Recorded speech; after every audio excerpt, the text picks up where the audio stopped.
আসসালামু আলাইকুম। কোরআন পাঠের ফজিলত। কোরআন আল্লাহর বাণী। সৃষ্টিকুলের উপর যেমন স্রষ্টার সম্মান ও মর্যাদা অপরিসীম, তেমনি সকল বাণীর উপর কোরআনের মর্যাদা ও শ্রেষ্ঠত্ব অতুলনীয়। মানুষের মুখ থেকে যা উচ্চারিত হয় তন্মধ্যে কোরআন পাঠ সর্বাত্মক উত্তম। কোরআন শিক্ষা করা, অন্যকে শিক্ষা দান করা ও কোরআন অধ্যয়ন করার মধ্যে রয়েছে অফুরন্ত ফজিলত। নিম্নে কতিপয় উল্লেখ করা হলো। কোরআন শিখানোর প্রতিদান নবী সাল্লাল্লাহু আলাইহি ওয়াসাল্লাম বলেন, তোমাদের মধ্যে সেই ব্যক্তি উত্তম যে নিজে কোরআন শিক্ষা করে ও অন্যকে তা শিক্ষা দেয়। বুখারী শরীফ। কোরআন পাঠ করার প্রতিদান। রাসূল সাল্লাল্লাহু আলাইহি ওয়াসাল্লাম বলেন, যে ব্যক্তি পবিত্র কোরআনের একটি অক্ষর পড়বে সে একটি নেকি পাবে, আর একটি নেকি 10টি নেকির সমপরিমাণ।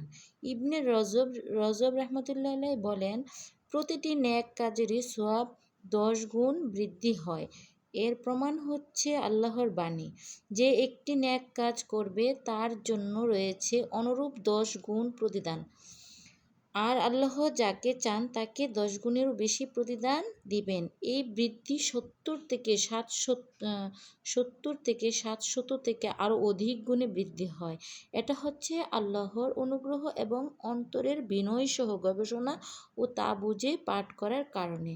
নবী সাল্লাল্লাহু আলাইহি ওয়াসাল্লাম বলেন, যে ব্যক্তি কোরআন পাঠ করবে এবং তা মুখস্থ করবে এবং বিধিবিধানের প্রতি যত্নবান হবে সে ব্যক্তি সম্মানিত ফেরেশতাদের সাথে অবস্থান করবে। আর যে ব্যক্তি কষ্ট হওয়া সত্ত্বেও কোরআন পাঠ করবে এবং তার সাথে নিজেকে সম্পৃক্ত রাখবে সে দ্বিগুণ সওয়াবের অধিকারী হবে। রাসূল সাল্লাল্লাহু আলাইহি ওয়াসাল্লাম আরও বলেন, কিয়ামত দিবসে কোরআন অধ্যয়নকারীকে বলা হবে, কোরআন পড়ো এবং উপরে ওঠো। যেভাবে দুনিয়াতে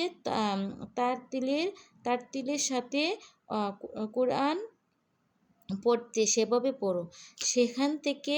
সেখানে তোমার আয়াত পাঠ করা শেষ হবে, জান্নাতে সেই উচ্চ স্থান হবে তোমার বাসস্থান। ইমাম খাত্তাবী রাহমাতুল্লাহ আলাইহি বলেন, হাদিসে এসেছে যে জান্নাতের সিঁড়ির সংখ্যা হচ্ছে কোরআনের আয়াতের সংখ্যা পরিমাণ। কোরআনের পাঠককে বলা হবে, তুমি যতটুকু কোরআন পড়েছ ততটুকু সিঁড়ি বেয়ে উপরে ওঠো। যে ব্যক্তি সম্পূর্ণ কোরআন পড়েছে সে আখিরাতে জান্নাতের সর্বশেষ সিঁড়িতে উঠে যাবে। যে ব্যক্তি কোরআনের কিছু অংশ পড়েছে সে ততটুকু উপরে উঠবে, অর্থাৎ যেখানে তার পড়া শেষ হবে সেখানে তার সওয়াবের শেষ সীমানা হবে।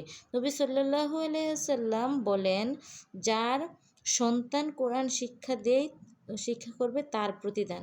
নবী সাল্লাল্লাহু আলাইহি ওয়াসাল্লাম বলেন, যে ব্যক্তি কোরআন পাঠ করবে, শিক্ষা করবে ও তদানুযায়ী আমল করবে তার পিতামাতাকে কিয়ামত দিবসে একটি নূরের তাজ পরানো হবে। সুবহানাল্লাহ। যার আলো হবে সূর্যের আলোর মতো উজ্জ্বল। তাদেরকে এমন দুটি পোশাক পরিধান করানো হবে যা দুনিয়ার সকল বস্তুর চেয়ে অধিক মূল্যবান। তারা বলবে, কোন আমলের কারণে আমাদেরকে এত মূল্যবান পোশাক পরানো হয়েছে? বলা হবে, তোমাদের সন্তানের কোরআনের গ্রহণ করার কারণে। পরকালে কোরআন সুপারিশ করবে। রাসূল সাল্লাল্লাহু আলাইহি ওয়াসাল্লাম বলেন যে, তোমরা কোরআন পাঠ করো, কেননা কিয়ামত দিবসে কোরআন তার পাঠকের জন্য সুপারিশকারী হবে। নবী সাল্লাল্লাহু আলাইহি ওয়াসাল্লাম আরও বলেন, কিয়ামত দিবসে সিয়াম ও কোরআন বান্দার জন্য আল্লাহর কাছে সুপারিশ করে। কোরআন তেলাওয়াত, অধ্যয়ন এবং কোরআন নিয়ে গবেষণার জন্য একত্রিত হওয়ার ফজিলত। রাসূল সাল্লাল্লাহু আলাইহি ওয়াসাল্লাম বলেন,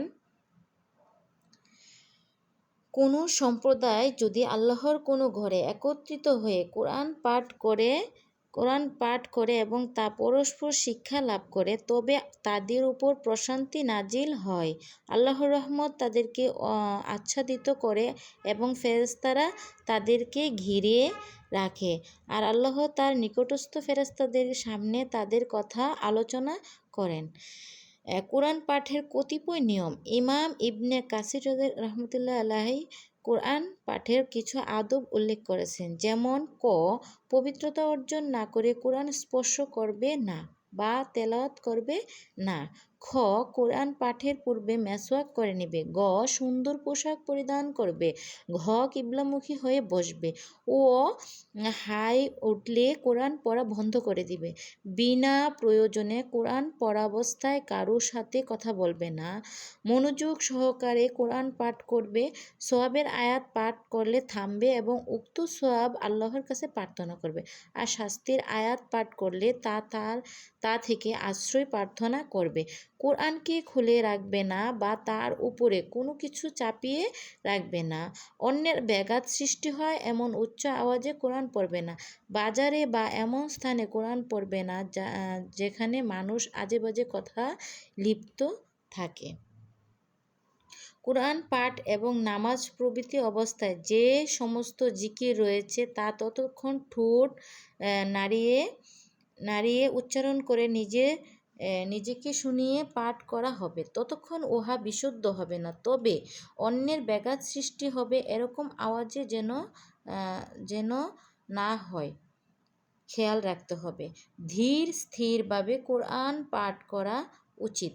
আনাস বিন মালিক রাদিয়াল্লাহু আনহু কে নবী সাল্লাল্লাহু আলাইহি সাল্লাম এর কোরআন পাঠের পদ্ধতি সম্পর্কে প্রশ্ন করা হলে তিনি বলেন, তিনি টেনে টেনে পড়তেন, বিসমিল্লাহির রহমানির রহিম।